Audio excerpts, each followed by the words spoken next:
Good morning, Year 10. How are you doing? Hope you're okay.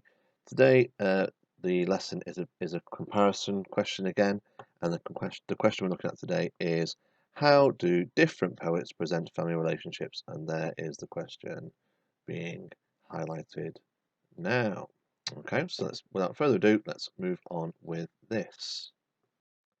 So in the Google Classroom resources I've posted today, I've included this page. You've got it in front of you in your textbook as well. And this page introduces the theme of family relationships. Okay, and as you can see, there's a page of notes with a number of different focuses. So the first kind of focus to draw attention to is the kind of the general one here with the purple blob next to it. Then you have two very specific theme topics, as it were. So you've got this one here is about protection, and you've got this one here about people getting older. So we've got two kind of subtopics to think about in relation to family relationships, and then for each of those subtopics, as you can see, there are two poems. So there's Nettles for there, My Father Will Not Show Us, and then in the Growing Old option, we've got One Flesh and A Child's Too Sick Grandfather. So there are four poems potentially to choose from today, and there's two focuses or two ways of attacking this question. There are other poems, as it says at the bottom here. The notes do bring in other poems, but they might not be family members. So you can think about these other ones, maybe, but I think the best option today is to look at these four options that are available. Right, so let's zoom in. Family relationships. Uh, this type of love we've always looked at romantic love in the previous lesson, but the family relationship is a different type of love, but still lots of emotions flying around. Okay, and I'm fairly sure from your own life experience, you know that in families, whether it's been between parents and children, or brothers and sisters, or grandparents and grandchildren, there can be lots of kind of emotional turmoil. In these poems, there's no murder in these families, unlike some of the other relationship poems. There is some murder. This one we've got no murderers. That's what the textbook wants to make that clear. No creepy murderers though. Now, when we think about family relationships, we are looking at the idea of tension. So sometimes there's this feeling in the family, but remember at the same time there might be closeness and love, and there can be quite a complicated mix of various different contrasting emotions. And of course, the relationships between family members, as in all relationships, can change over time. So that's the kind of the introduction to this theme. We are looking at family relationships that are emotional, uh, based on tension and closeness and love, and the kind of the argument, the kind of contrast and conflict between those different emotions, and how relationships change between family members over time. So let's zoom in now on the idea of this theme of protecting their children, how parents want to try and protect their children in different ways. So this is one of the themes, or one of the sub-themes, I should say, that you could zoom in on today to answer this big question. Now, in Nettles, which is the one where the little boy gets hurt and the dad goes out and chops all the nettles down and then burns them in a big fire, this obviously is a poem about protection. And in that poem, the father is moved to kind of destroy the nettles because of the emotion he feels towards his son and his emotional reaction to seeing his son being hurt and upset. So the first thing to note really is that the violent destruction of the nettles is a demonstration of the powerful and protective reaction that the father has to the upset child. Okay, so the decision to go and destroy the nettles is a reaction to the upset child. So that has to be really clear in your answer. The emotion that the father feels is kind of demonstrated in some of the language in the poem. So, slashed in fury is a really good quote because it talks about emotion, the fury, but the word slashed also embodies a lot of that anger in that really powerful verb. So that's a real quote to bring into your answer. Okay, turning the nettles into an enemy creates this kind of battlefield or war type metaphor, which is throughout the poem. So if you wanted to talk about that in your answer, you can do how the desire to protect the child has turned the nettles into a much bigger enemy than just a plant in the garden. And at the end of the poem, or throughout the poem, I should say, there's a feeling of protection, a desire to protect, and to protect from further pain. But as we know in this poem, the end of it, the way the poem finishes, we have a slightly different angle. So the second part of these notes is the ending of the poem. The parent reflects that they can't protect their son. They basically they didn't protect their son from the nettles in the first place, and then in a few weeks' time after cutting the nettles down, they've all grown back again. So the threat is there again. Excuse me. And ultimately, the father realizes in this poem that they can't protect their son from the dangers of the world. The sharp wounds are out there, and really, all the best the parent can do is to comfort their child when they get hurt, and help them feel better because they can't be there to protect them all the time. So that's the kind of the angle on nettles. And then the comparison poem for the idea of protection would be the father in My Father Would Not Show Us. Now this guy, he seems to lack an emotional connection. So where the emotion of the father in Nettles is almost overpowering him and driving him furiously into the garden to attack the nettles, the emotion in My Father Will Not Show Us is kind of missing. And that confuses the daughter and makes her question, what was my dad like? What was our relationship like? And now he's died, she's left with all these questions and confusion. His actions, unlike the father in Nettles, which is quite open and goes out angrily into the garden, the father in My Father Will Not Show Us he hid away. He keeps his emotions private. Now that confuses the daughter in the poem because it means she doesn't know where she stands with him. But from his point of view, it could be an attempt to shield his family from the pain of watching him die. So his intentions and his actions are slightly misunderstood, and it's up to us as the reader to try and work out, is he being a kind of quite difficult person who is not emotional, or is he being a very careful person trying to protect his children? So you need to decide, which way you want to spin that answer, and both answers are fine because both interpretations are there, so you can do both if you want to. In the poem, the narrator, the speaker, uses the phrase "would not," which suggests that the father's got a real decision. He's determined not to show them, not to have this kind of open relationship.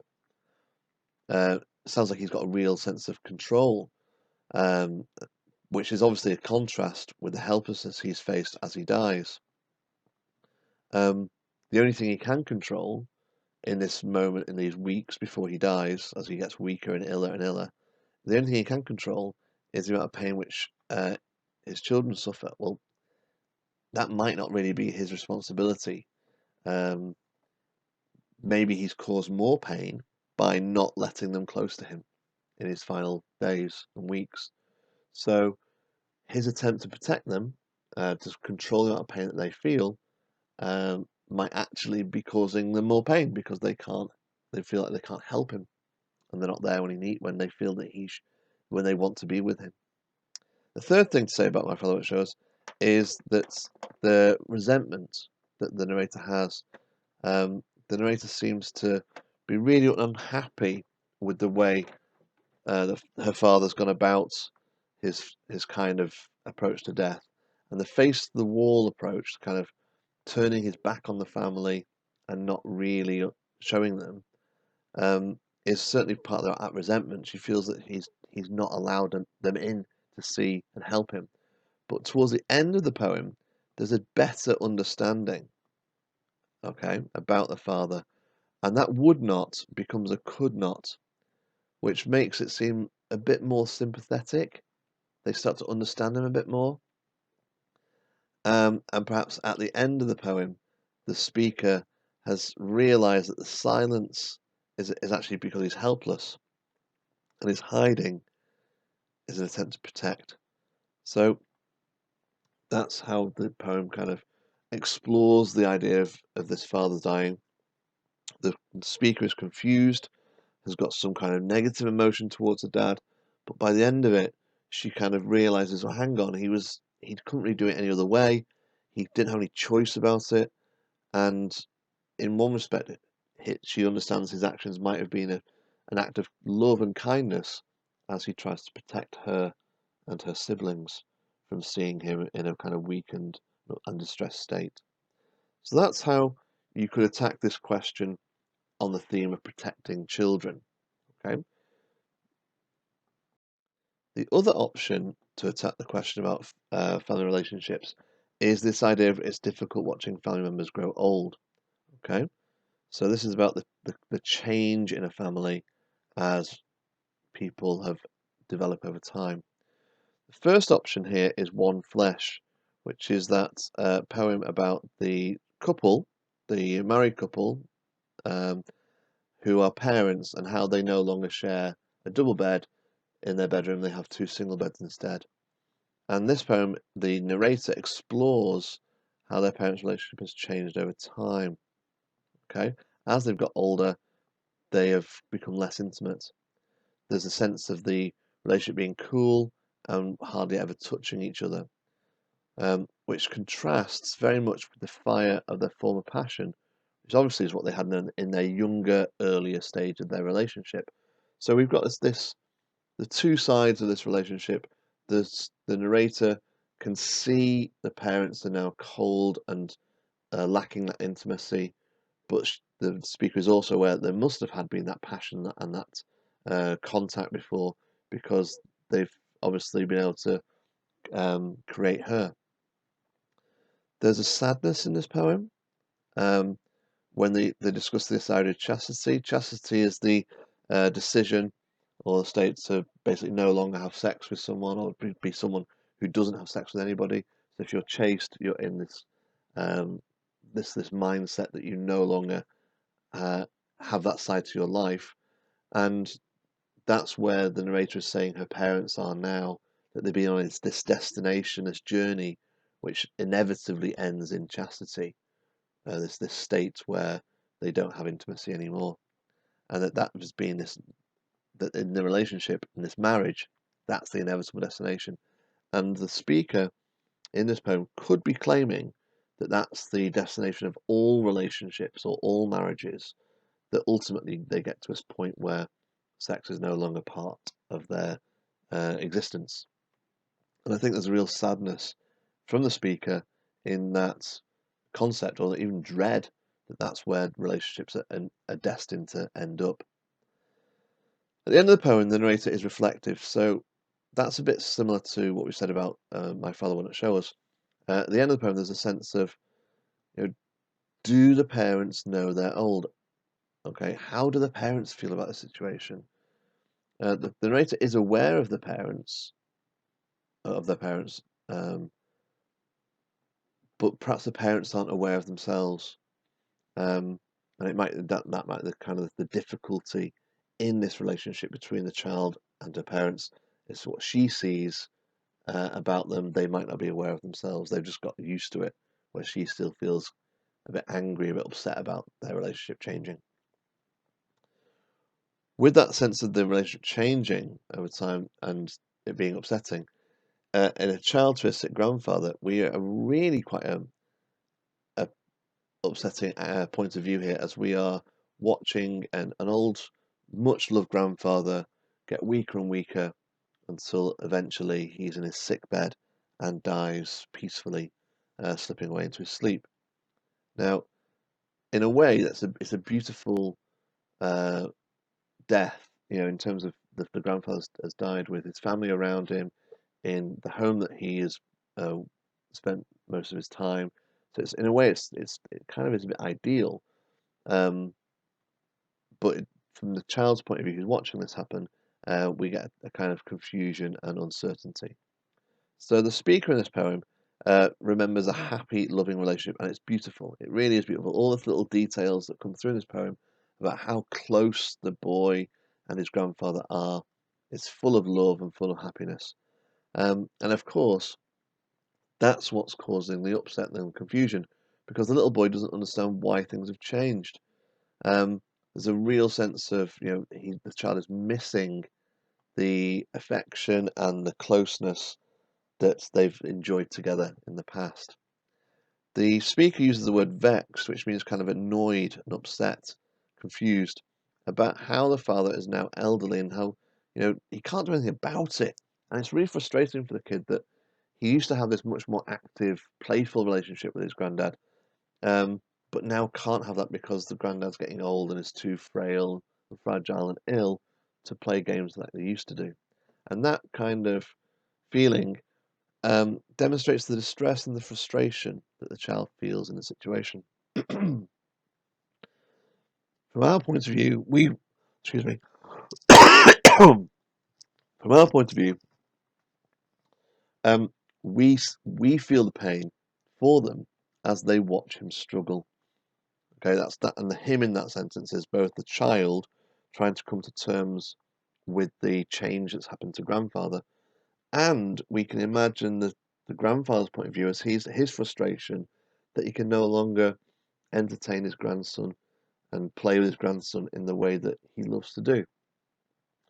So that's the second focus that you could use to answer the question about family relationships, looking at how family relationships and family members change over time. So, in summary, the question is, how do different poets present family relationships? Okay, so there's the question at the top of the page, highlighted now in yellow. You need to decide which focus you're going to compare. You've got the protecting family option, or the difficulties in families as in them getting older. You need to identify from the notes which elements you want to write about. So the notes have got loads of ideas, and we've just been through them now on the previous slides. There's lots of ideas that you could write about. You need to kind of pick out from that range which ones you want to zoom in on. Don't try and get everything into your paragraph for each poem. Just choose the best bits, or the details that you really think are important, and then write at least one comparison paragraph. Okay, you can do more. You can do 2 or 3 paragraphs if you want to, but make sure you do one, and make sure that comparison paragraph is dealing with the question above. And obviously, when you're ready and all done, hand in your work. I hope that's all made sense for you today, Year 10. I look forward to seeing your answers. And as it's Friday, this is the last lesson of the week. I'll be marking your work from this week over the weekend, so look forward to getting some feedback on Monday. And as always, if you've got any questions about the work, please let me know through Google Classroom or via email. Take care, guys. Missing you as always.